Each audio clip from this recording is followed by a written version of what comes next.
C'était un accord, je dirais, difficile à deux points de vue. Le premier, bien sûr, c'est le nombre de partenaires assis autour de la table. 3 familles politiques aux objectifs, aux sensibilités très différentes, 6 partis. Et donc, bien évidemment, c'est pas simple d'aboutir à un accord. Et puis, bien sûr, c'est le deuxième élément. C'était d'autant moins simple qu'on n'était pas en situation où on pouvait beaucoup distribuer. Au contraire, il fallait faire 11,3 milliards d'économies.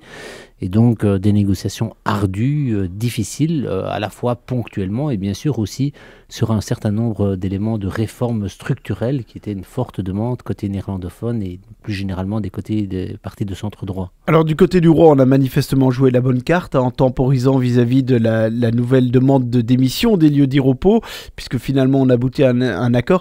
On a un peu l'impression que c'est comme à l'école des fans, pour ceux qui s'en souviennent, tout le monde a gagné aujourd'hui. Oui, mais ça, je crois que c'est un peu la règle du jeu et il faut l'accepter comme tel. Bien évidemment, aucun négociateur ne va sortir d'une discussion en disant, vous savez, somme toute, je n'ai rien obtenu dans la négociation.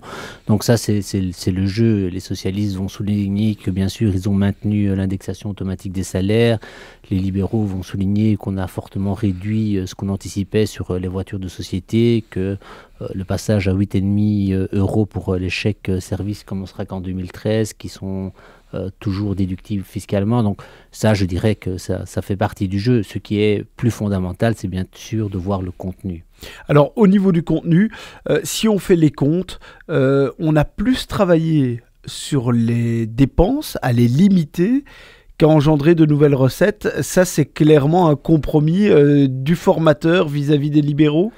Je crois que ça répond à 2 ambitions. La première, c'est bien sûr l'ambition d'atteindre l'accord, l'ambition du compromis et de pouvoir présenter aux citoyens qui vivent en Belgique, mais aussi à tout l'environnement extérieur qui était en attente de cet accord, quelque chose d'acceptable par une majorité parlementaire. Et puis, il y a une deuxième ambition qui est une ambition très très importante, qui est d'essayer de maintenir une forme de consommation, une forme de confiance en Belgique, et donc, ce faisant, de maintenir un niveau de croissance acceptable, ce qui a l'avantage, d'une part, d'éviter un trop grand nombre de chômeurs et donc de nouvelles dépenses en matière d'allocation sociale, et de maintenir un niveau satisfaisant de recettes fiscales.